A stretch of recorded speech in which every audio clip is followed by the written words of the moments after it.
Well, hello my friends. How's everybody doing? Our last video we talked about how cold is too cold. Today is too cold. It's like it's just around minus 18 to 20, depending on where you're standing. And it's just too cold. I did take the dogs for like a 10-minute walk just around the block, but poor little Ollie, too small for this to survive out there in this weather, even with a good jacket on. I do use paw wax for my dogs. Their jackets are on. But even after 15 minutes, Chickpea was starting to pick her paws up like, oh, it's a little too cold here. So a lot of letting them run around in the backyard throughout the day. But hey, 'tis January, correct? So what do we expect here in Southern Ontario, right? That's why we don't have palm trees growing here. It gets cold in the winter. And again, that's why I'm closing for February. The last 2 weeks have already been brutal here in just the last half of January. I've had to reschedule a couple of lessons. I've been cutting lessons down to 30 minutes and then refunding my clients a little bit back off of their packages because we didn't do the full 60 minutes. But, what else can you do when you're dealing with this sort of weather? So, yeah, that's why I'm going to close down in February, and then we'll open back up in March and be ready. Already taking some training appointments now for March, and that's already booking up. So looks like I'll be back with a boom in March.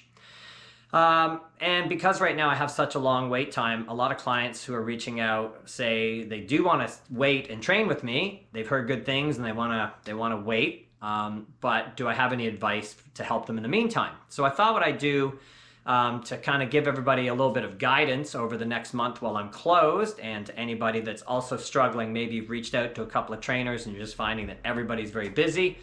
Well, I'm going to give you a little bit of guidance today and some advice to hold you over. So we're going to talk about management techniques, and management isn't training. So kind of think of this as the difference. Like if you put a baby gate up, that's a management technique, meaning, if you're trying to keep your dog in a certain area or keep them from going into a certain area, you could put up a baby gate. But that's not necessarily training your dog not to go into the area or leave the area. The baby gate is doing that job, but when you take the baby gate down, dog just goes in and out of that room. So it's not a training technique. Now you could train a dog to stay out of a certain room, that's possible. And then you wouldn't need your baby gate, you would have trained the behavior, and you don't need the management because the training took over. So kind of think of this as the Band-Aid that I'm giving you to hold you over for some of these behaviors until you can see a trainer. These aren't sort of techniques because these are Band-Aids, and we don't want to live the rest of our life with our dog with a Band-Aid. We want to solve the problem and move on. So I'm going to put them into a couple of categories because we can't tackle everything, but generally speaking, these three categories are going to be sort of the urgent categories, the things that people really need a hand with now. They can't wait another 6 weeks. And that's going to be house training or destructive behaviors in the house when left alone. We're going to talk about leash reactivity, and we're going to talk about aggression.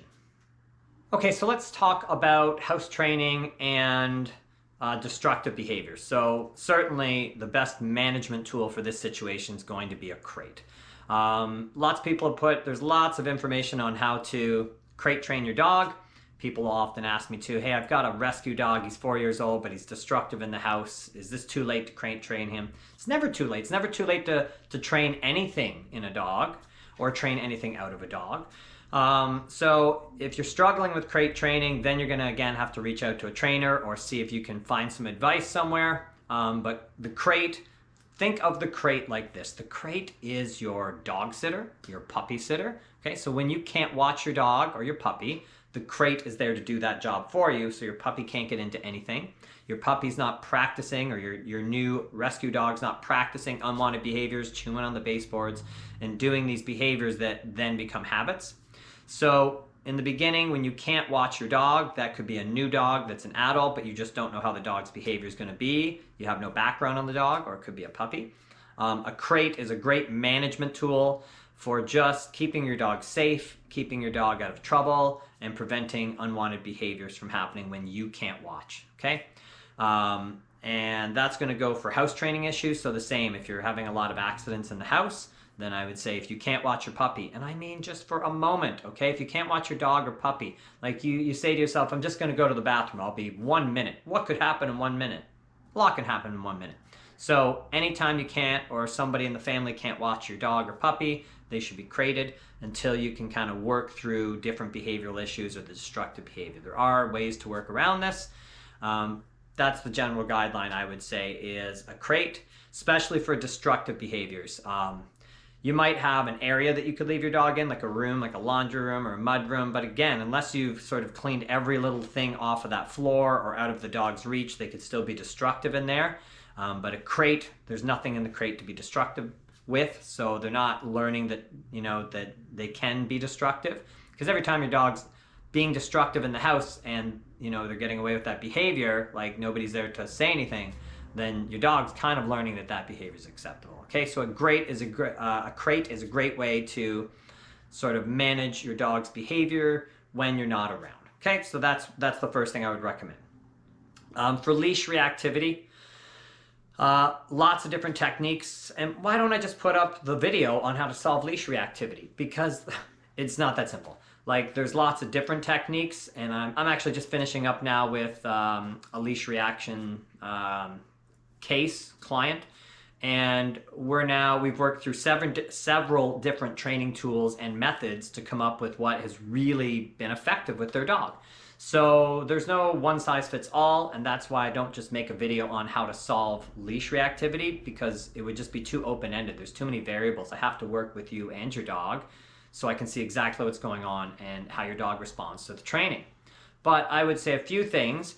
Every dog has a threshold where they can see another dog or see the other person or the car or whatever it is that they're reacting to out in the real world environment while on leash being walked.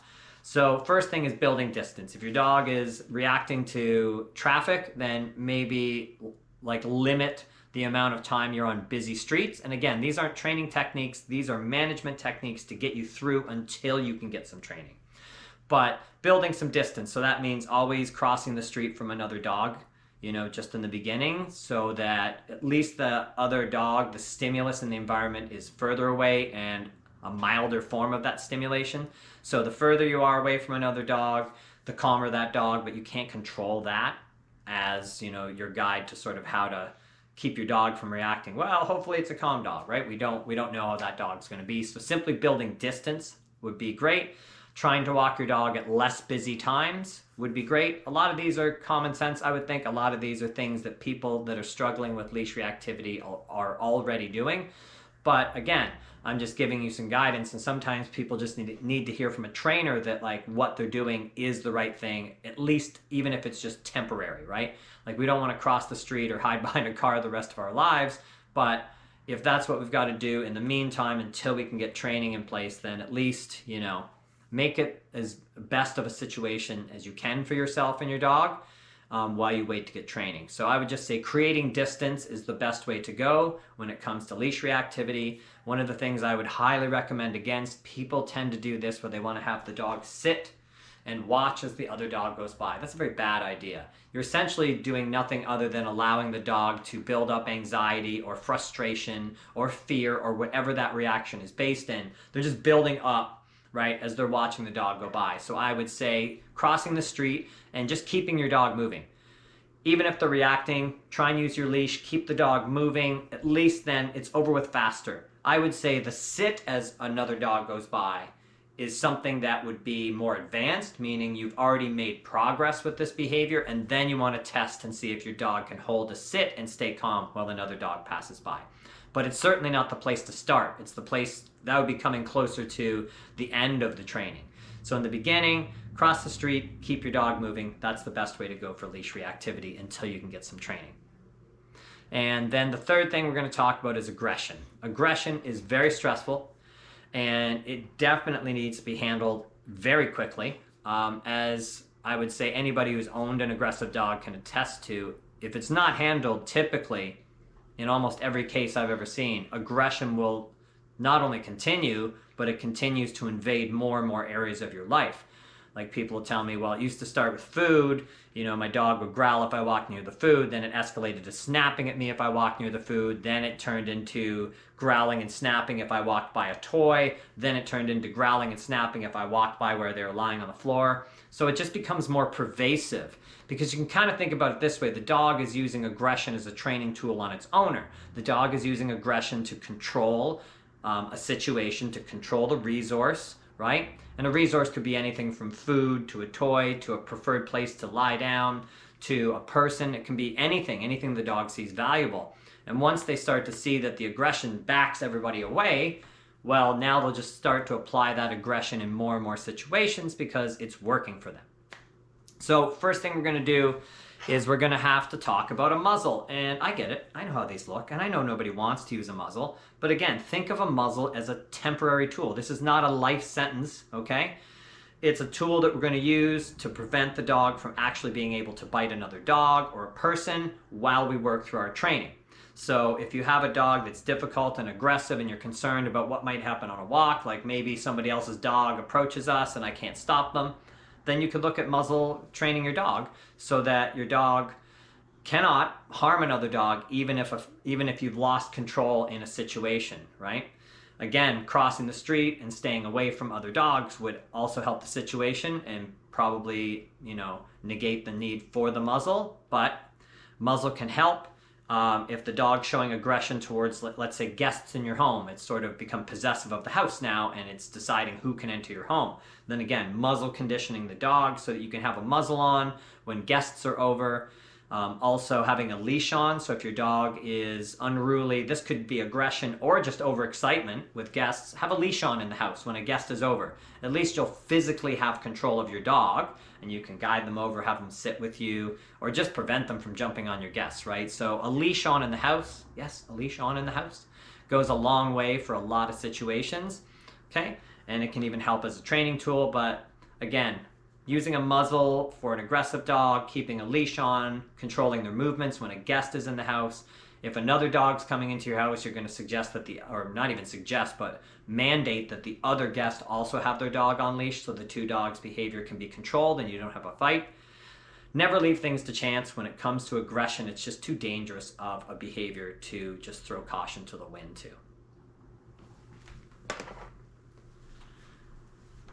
So I hope you're able to take at least a little bit of management knowledge from here. A lot of people are doing this kind of stuff anyway, and some people are feeling guilty about it. Oh, I felt really bad that I had to put a muzzle on him. Don't feel guilty. You're helping your dog. You're preventing a mistake. Imagine your dog bit somebody and then the city comes in and hauls your dog away and quarantines them for 10 days before deciding whether they will even give the dog back or euthanize the dog. So a muzzle could prevent all of that from happening. So don't see these tools as a substitute for training. Like, don't see management as a substitute for training, but it can buy you time to help get through the behavioral issues until you can get to some training, okay? So everything I've told you today, to me, is a Band-Aid, a little Band-Aid to get you through until you can get with a trainer. But for me, and these, like a muzzle is often part of my training plan with a client for an aggressive dog. So that we can sort of push the envelope of the dog's comfort zone without the risk of anyone or any dogs getting hurt. So some of these tools might be, part of a training plan moving forward, but in and of themselves, to me, they're just management tools that help us get through until the training can take over. Okay, guys. Hey, hope everybody has a wonderful February. Stay warm, stay inside. That's what I'm going to do. And I will see everybody back here ready for the spring in March. Okay, take care. Hope you get out with your dogs. And yeah, stay warm in February. See you in March.